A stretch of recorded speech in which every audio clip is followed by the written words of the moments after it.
Hello, everyone. I am delighted that you're here today. And one of the reasons I'm delighted is that we have a particularly important and special guest, the Reverend Dr. Michael Schiefelbein. Michael and I haven't known each other all that long, but we've been good friends now for a couple of years, maybe.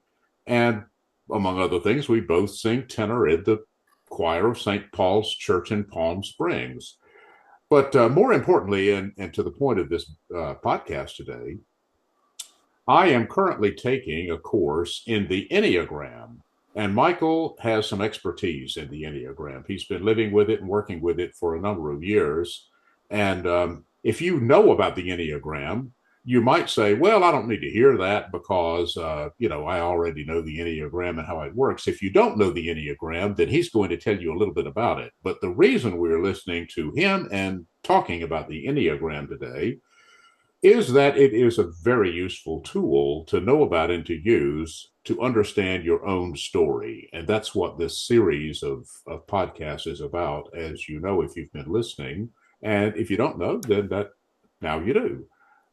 We're looking at all kind of angles from the stories that we tell ourselves about ourselves and how we cast those, how they originate, and what influences them, and how we cast our stories in the light of and in connection with the larger stories that we all share. So, without further ado, Michael, thank you so much for being here today. And why don't you start off by introducing yourself and telling us just a little bit about you and where you live, the work you do, and the kinds of things you've done over the years.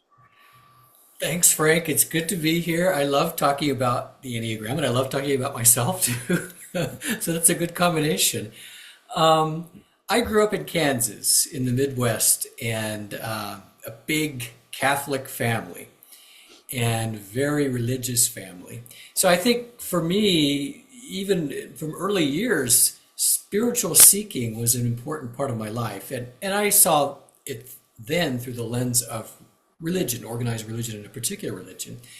But as I continued to grow, I went on to study in the Catholic Church to be a priest. I ended up not going on in the ordination process.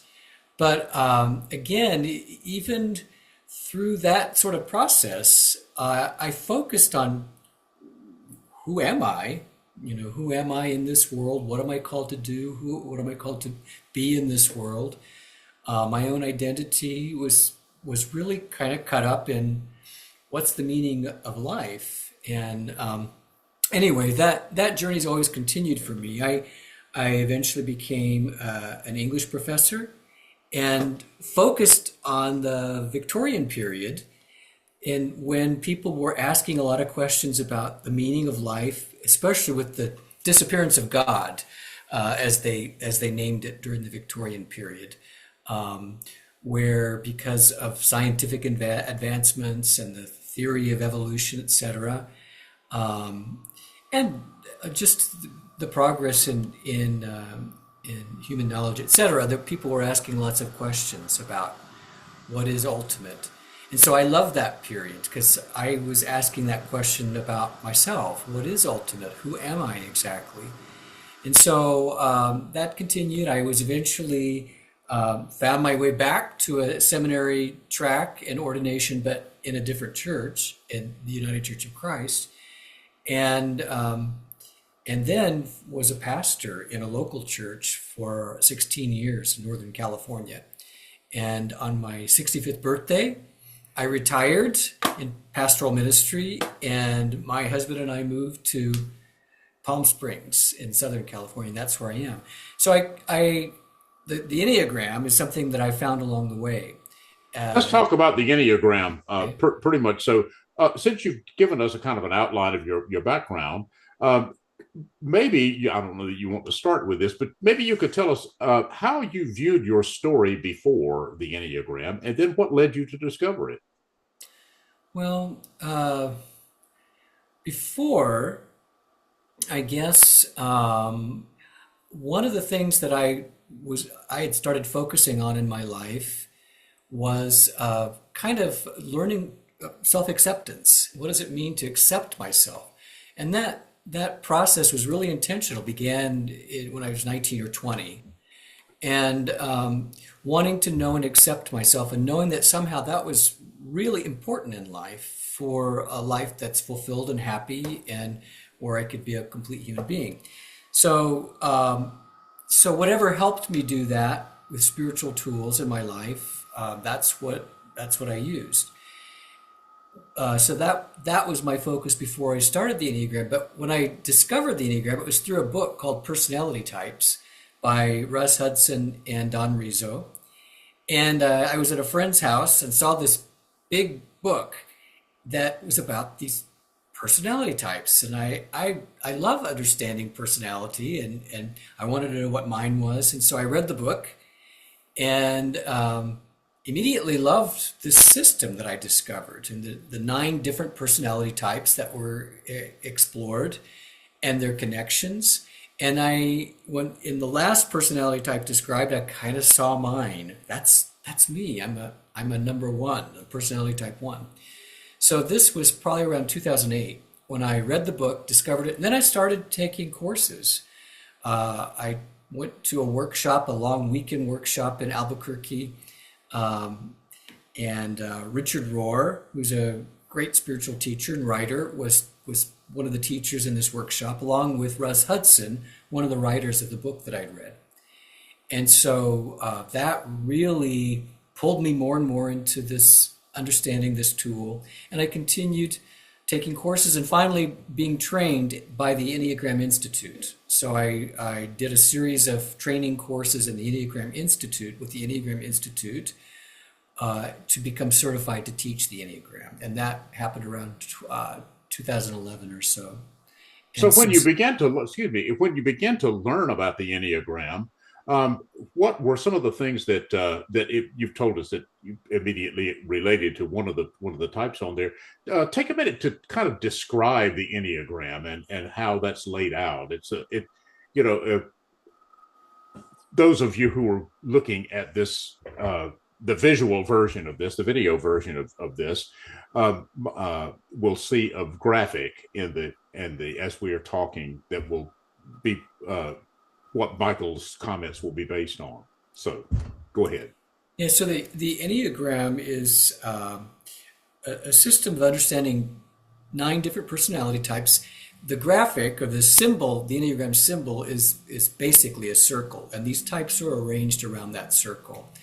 And to communicate that there's no better or worse personality type, there is no hierarchy of personality types, they're just arranged around a circle.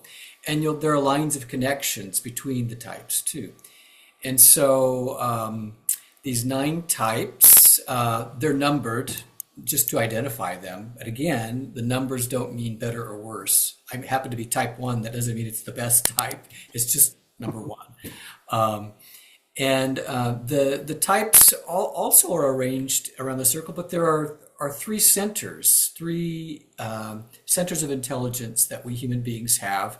And there are three types that are in each of the three centers. So types 8, 9, and 1, sort of at the top of the circle, are located in the body center, the instinctive center. Types 2, 3, and 4 are located in the heart center. And types 5, 6, and 7 are located in the head center. So head kind of focused on thinking, heart on feeling, and the body or instinct on being. And so these centers, these personalities have their basic orientation from those centers. That's very interesting.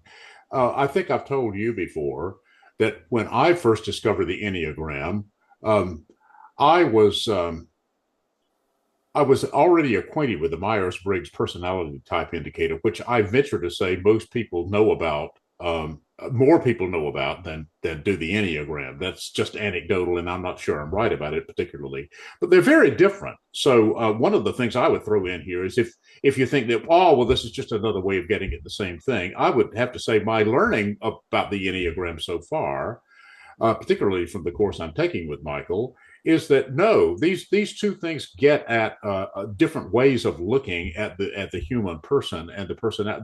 They both are about personality, But they're very different. So one of the things that I discovered was that, oh well, these types are labeled, and I see a label that seems to fit me. So let me read that, and I read it pretty much as a horoscope, and sure enough, it pretty well fit. Well, it turns out I'm not that type. Okay, so did you have similar experiences to that? Yes, yes, yes. Tell us I about it. I did, so I first thought that I was type 1. That's my first thought after I read the description of type 1. I did a diagnostic. But then um, I wondered if I was really type 6 because I worried so much. And worry and anxiety are such a part of type 6. And so for a while, I thought, well, maybe really this is what I am. It's type 6. And I learned a lot about type 6, and and then and then came back to type 1 because there was some things about type 6 that really didn't fit. I couldn't understand my I have a lot of underlying anger. This anger issue that I have, that's not really such a constitutive part of type 6, and I was trying to make sense of it for so long. So I came back to type 1 and with kind of a new understanding that the types actually have subtypes. And and so depending on which subtype you are of a type, there are certain things that are going to stand out. And for type 1, the my subtype really does kind of specialize in worry and anxiety, and anger is part of that too. So I came back to that, and so I think for some people take a diagnostic in the Enneagram and find locate their type and read about it and explore it a bit and are really confirmed. Yep, that is absolutely my type. That's just me completely. Others, struggle more, either because they're learning the language of the Enneagram and how it describes the types, or some things about self knowledge, really about how we know ourselves and what we can focus on one particular aspect of ourselves or another aspect of ourselves. And it could be an aspect that has some things in common with multiple types. Oh, But really it's through then just growing in self-observation okay. that confirms the type. I have a question for you around that. So, if I were just listening to this for the first time, I would find myself doing one of two things, and maybe both at the same time. I would wonder, well, how will I know, ultimately what my type is? As if to say that my presupposition would be, well, I'm bound to be one of these personality types. So what the hell is it? Right, Which right, one?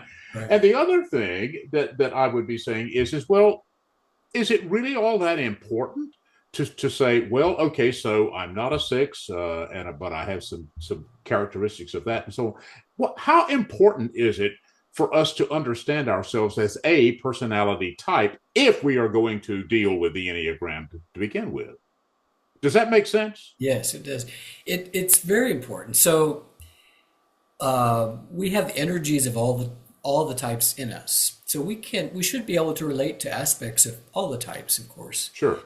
And we can grow in general just by any kind of inner work that we do to be more self-aware, etc., and less driven by our various compulsions and things like that. But knowing our type is also knowing the prison that we get trapped in. The Enneagram Prison Project is a great organization that teaches the Enneagram in the prison system, and I'm in the training process for teaching in the prison system. And there's a saying in the Enneagram Prison Project: we're in prisons of our own making, because our types kind of confine us to certain preoccupations and behaviors that that are kind of compulsive, and that we become so identified with that it seems like this is who I am. But we also, on some level, recognize the kind of constriction of these patterns and compulsions. And until we can identify what they are, we don't have the way out of them. And so, sometimes people don't like typologies because it feels like they're being put in a box. But what the Enneagram teaches is that, well, we're in a box until we know our personality type and understand the particular compulsions and preoccupations that get us really fixated. That's really And interesting that the objection that we might raise would be, I don't want to be put into a box, but what you're saying is, if I'm hearing you correctly, we already are in boxes of our own making, and this is a way of getting out of the box, not getting into one. is right, that is that abs- fair? absolutely. And so the Enneagram teaches that each type has essential qualities that are wonderful, expansive, great qualities that are innate, that we can't lose. Their essence, they're our soul, however you want to put that, and that the personality becomes a way just to imitate those qualities because there's some kind of space we've lost our connection to these essential qualities through our normal growth process, conditioning in life, through mirroring of parents, etc., that is faulty and imperfect. We lose our connection to these essential qualities. And then our inner work journey is getting connected again to those.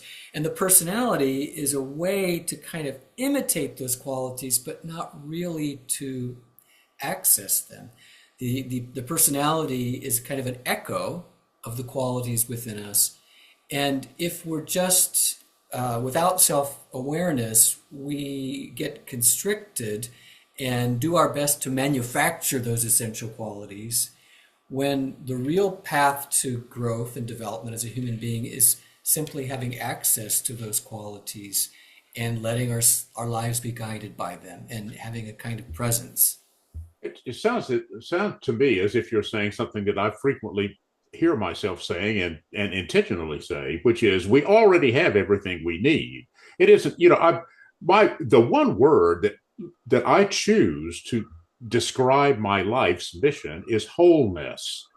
And what I understand wholeness to be is not finding a missing part of ourselves that we need to activate or discover or whatever, as if it were concealed from us, but actually understanding ourselves well enough to know that outside of the boundaries and constraints of shame and what vulnerability does to many of us, we only have to claim what's already there. So this is really about self-knowledge. It really is about getting to know ourselves, understand ourselves. So I'm wondering, you've heard my story a bit, how I thought I was a three, and now I know that I'm not. Um, I can see some of the things in myself that you have described. I really kind of wonder, um, how did the Enneagram come about? I mean, what were some people just kind of interested in self knowledge, or were they interested in the spiritual experience of claiming oneself and knowing oneself? Maybe you could tell us a little bit about the background of this instrument and how it actually developed to inform these kinds of questions that we either are asking or might need to ask. Sure. So the Enneagram really started as for spiritual seekers who really wanted to know what is this key to wholeness? How do I become a full human being? And so there are three seekers in particular who are really responsible for discovering, developing the Enneagram. And one is a person whose name is George Gurdjieff, who back at the end of the 1800s, early 1900s, discovered in his travels through the East and through many places in the world looking for wisdom, discovered this symbol, the graphic symbol of the Enneagram, which is an ancient symbol. And he saw in the symbol itself certain attributes of spiritual life, and so really, that's what he found. He didn't link this symbol to personality types. However, he did teach about the difference between personality and essence. What is our essence versus what is our personality? He knew that there's somehow this symbol seemed to point the direction to that, and he used the symbol to teach dances, how to be present, really coordinated actions to be more present, which is part of what finding our essence is all about, being present. So that's his contribution. And then later on, two other seekers came along, Oscar Ichazo in South America, and Claudio Naranjo.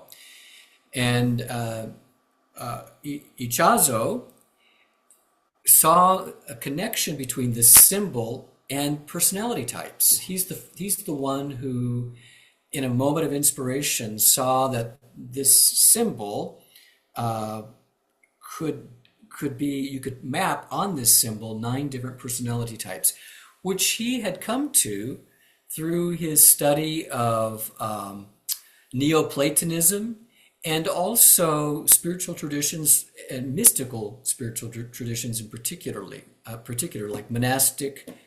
early monastic Christianity and Sufism, for example. But he discovered there are 9 qualities of God, and that the early monastic fathers had taught the people under their direction, spiritual direction, by naming the deadly sins. And the deadly sins were kind of the opposite of these attributes of God. And so that's kind of how Ichazo saw that there are these 7 deadly sins, 7 things that people specialize in and get fixated in their personalities, get fixated, and 2 were added later. So there are 9 kinds of fixations that are the opposite of those essential qualities. And so Ichazo mapped out the 9 personality types on the symbol, and then Claudio Naranjo came along not long after that, a student of Ichazo, and developed those 9 types through psychological categories, through current psychological understandings of various human kinds of behaviors and ways for understanding human beings. And so he really developed the system. That's quite interesting to know. Something that you said leads me to make a connection again that I'm always interested in making connections. What does it have to say about that? What I hear you saying is that what I call the shadows, using Jungian vocabulary, the shadows that we all have are really sort of the obverse of the qualities that we have. I mean, that stands to reason. But the qualities that we have are really the godlike qualities, the divine, if you will, qualities that we have in us, which can devolve under all kinds of social, personal, family, and other pressures into the shadows. And when going back to your prison metaphor, when the shadows take over and run our lives, that's what gets us into boxes and ultimately into the real box called prison with a capital P, right? Am I on the right track here? Absolutely, absolutely. So yeah, these flip sides. It's true. I think for everything we can talk about in human nature, sometimes there are our gifts or talents have this flip side. People who are very hyper responsible, let's say, and have a flip side sometimes of being kind of controlling, responsible but also controlling. And so how do we see what's going on with the shadow side? How do we access that shadow side? And that's a great Jungian thing, this kind of awareness that really involves accepting those shadows, seeing those shadows, accepting them, integrating. And I think that all tools for self-growth are about balance, wholeness, integrating. Yeah. So seeing these things that can tend to control us and drive us, and so that we can find freedom and really live into those essential godlike qualities that we have by nature. I've got an anecdote to share with you about the shadow thing. So when I was back in my 40s doing what turned out to be almost 3 years of Jungian psychoanalysis, I wasn't in crisis. I just wanted to understand myself. That's what got me into it. The crises came later on, and I was glad I had the peg to hang things on. But one time I was telling my analyst about a dream I had, and I said, "Well, I dreamed that I was in this public room, and there were a lot of other people in my life that were in this room, and some of them were so and so and so and so and so and so."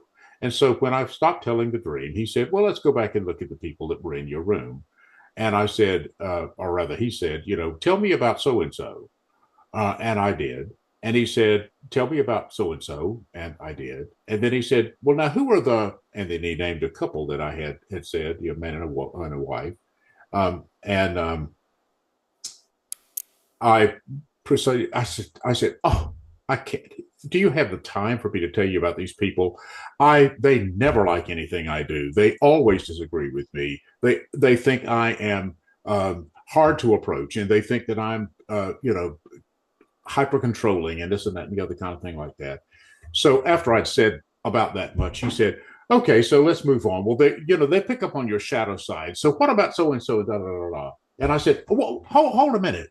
What did you just say?" And he said, "I said the so and so's pick up on your shadow side."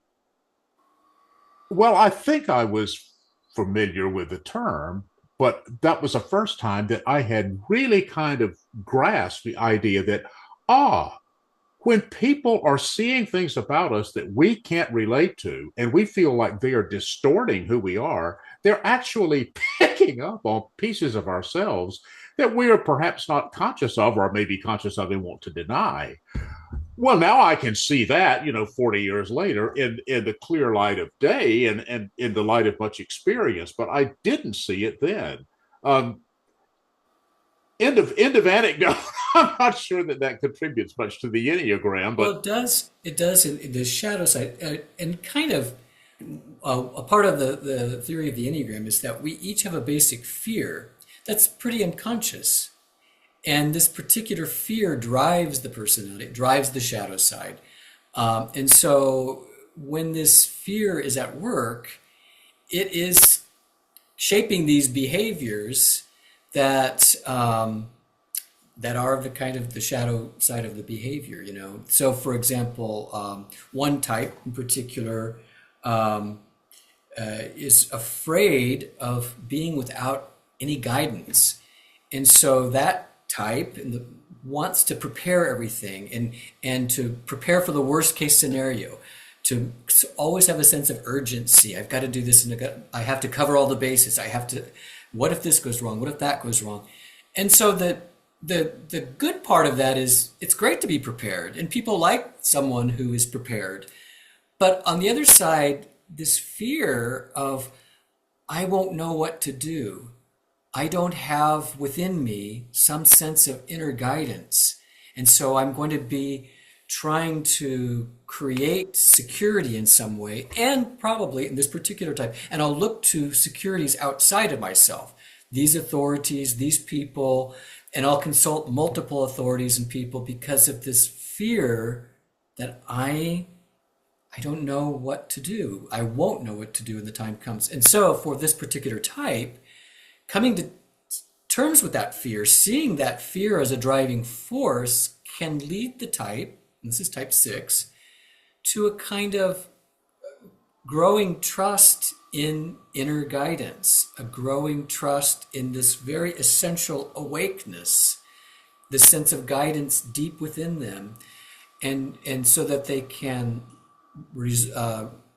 depend less and less on something outside of them for guidance, less and less on trying to prepare for every eventuality, and have more of a sense of of a kind of groundedness, And confidence, I guess. confidence. Yes. And so, Yeah. yes, for them, the journey is to confidence, moving from this kind of insecurity that they name themselves. They can see, oh, yeah, I'm really insecure. I'm always nervous. I'm always worried, to this place of inner confidence. Yeah. Yeah. One of the things that when we're talking about shadow, and actually we're going to spend an entire segment at some point along the way of this series that we're doing about your story. When we talk about shadow, there's another sense in which shadow, I think, figures in. It's not just the exaggerated form of a virtue, or the a virtue gone overboard, which would be a kind of an Aristotelian a violation of the golden mean. They're two. They're two extremes, over an exaggerated extreme and an underdeveloped extreme of the same kind of thing. But there's another sense, it seems to me, that really trip people up, and that is, okay, so I have always been, throughout my life, um, a good little boy. I was a good little boy when I was growing up, and I was a good boy as a teenager. And I can remember being very upset by people who didn't seem to care about being good. My mother got on my bones one time by saying, "Son, you don't want to be right. You want to make everybody else be right as well." you know, she was picking up on a shadow side, but in a different kind of way. What it took me a while to come to grips with was the fact that there is a part of me that doesn't want to be good at all. There's a part of me that really enjoys being bad or nasty or whatever. And those are things that aren't related to a breakdown of the virtue or an exaggeration of the virtue. It's like another whole side of me that I haven't claimed. Now, when I talk about it that way, I want to say, well, don't exaggerate, because there's still a voice that says, do you really want to share all that? But can you speak a little bit about that? Because I'm not deeply enough into the Enneagram and the understanding of it yet to be able to say that it does speak to that. But maybe you can help us. Yeah, I mean, and actually, I mean, one of the thing that you're describing is particularly for type one. Type one wants to be good, wants to be good, wants to be good, and so tends to see regular feelings, feelings that seemed imperfect, sexual feelings, because they seem chaotic, and anger, that seems chaotic too. And type 1 really wants to be in control, be controlled, because that seems virtuous and good. And so these chaotic feelings get repressed, but they're not, it's not chaotic, right? I mean, our feelings are just our feelings, and our body has needs and instincts and feelings that we have to just kind of say, yeah, that's part of being human. Mm-hmm, And mm-hmm. so to integrate those, accept those, is it's kind of for a type one, for example, that wants perfection. It is a kind of perfection. So when you can kind of accept your own feelings, the whole spectrum of them, your humanity, that is a kind of a way of perfection in a strange sort of way. Instead of trying to control your urges completely, to say, well, I'm just a human being, and human beings are like this, and so that kind of acceptance Yeah, is yeah. a stabilizing thing. I I I think the most helpful thing to me is to realize that when I am aware that I have a fairly dangerous and certainly not approved socially aspect of myself, is not to deny that, but also to understand it by claiming it. I'm not and quote unquote embracing it. That's not to say I give myself permission to act out that particular part of myself. I may, but I don't have to. Right. You know, or I could give myself permission to enjoy it in a game playing situation, which has a beginning and an end and all kinds of safeguards. Right. And Um, yeah, you were talking about Aristotle and moderation, and it is about kind of that. I mean that you know being able self-acceptance doesn't mean that we lose all control or that we act out every impulse that we have. But at the same time, it does mean that we recognize those impulses and see that they're just human, yeah, and that we regulate ourselves in ways that just make sense, and we regulate ourselves in ways that seem to be healthy for us and other people.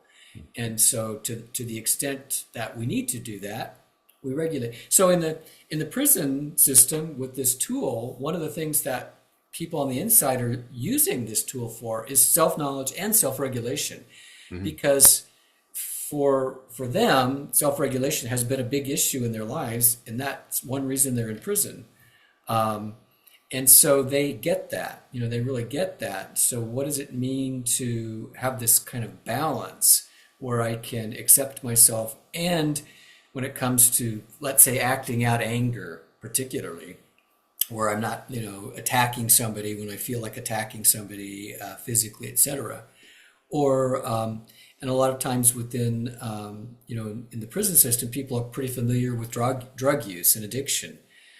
They've experienced trauma in their lives, and so really, it's these are all the ways that we have. There are intelligent ways to try to survive in the world that we find ourselves in. right, But right, we've got to, but there's a limitation to these patterns that we form to protect ourselves, because sometimes they ultimately don't protect us. They get us into trouble. right, And so how do we find that balance? right. This has been very interesting. I'm wondering if you could kind of draw this to together uh, by saying for the benefit of the people who really aren't very familiar with the Enneagram, uh, what what would you recommend as next steps? Obviously, find a book, read an article, search on the internet, take a course or whatever. But what guidance would you give to someone who really is coming at it fairly unaware of what the possibilities are? Can you say a word or two about that? Sure, I would say to probably take a diagnostic to get a clue about what your personality type is. And so you could go to the enneagraminstitute.com, enneagraminstitute.com, and there's a diagnostic test that you can take. And it takes about 40 minutes. It's $12. There are free diagnostics that are available too, but I can't really back them all up. Some are good, some aren't as good, but that's a good one. And also the Human Potentialists website has another diagnostic that's very good. Those are two great diagnostics. So what I'd say is take the diagnostic. It will point you in the direction of a personality type, but probably two or three, that are possibilities with the top potential one, and then learn about those through both of those websites have a lot of information about each of the types, and so you could do that. You could get a book, or you could get a book like Wisdom of the Enneagram, or Enneagram Made Simple, Made Easy. Those are a couple of good books just to read about the types. Online also, the Enneagram Institute has a lot of information about all the types. It's all free. And so Wow. you could read about each type, this particular type that you are working with, to learn more about it, and then go from there. Really, it's a diagnostic, and then kind of confirming that type is yours by getting more details about it, and then really just deepening your knowledge of this tool and of yourself. Okay, that's very helpful. Just for our viewers who are listening to the video version of this, you will see and have seen already some of these websites and some of these things appear on your screen or in a follow up. And for those of you who are listening to the audio version of this, it should appear in the accompanying notes. And for those who are able to do so, if you get a script for the conversation that we've had, you will see them there. So I hope all of that is a promise that will actually be fulfilled. I'm somewhat new at the podcasting thing, so I'm going out on something of a limb, a technical limb at that. So, Michael, thank you so much for a very enlightening conversation. I certainly continue to learn a lot from you, and I'm very grateful for your being willing to spend the time with me today to introduce a larger audience, perhaps, to the Enneagram and some of the spiritual and deeply personal uh, benefits that can be achieved from knowing more about it. It's my pleasure, Frank. It's always a joy to talk about the Enneagram. It's always a joy to talk with you. It's always a joy to talk to you. So thanks everyone for watching, and we'll see you in the next podcast segment, which will be another continuation of your story. So take care and speak only frank words.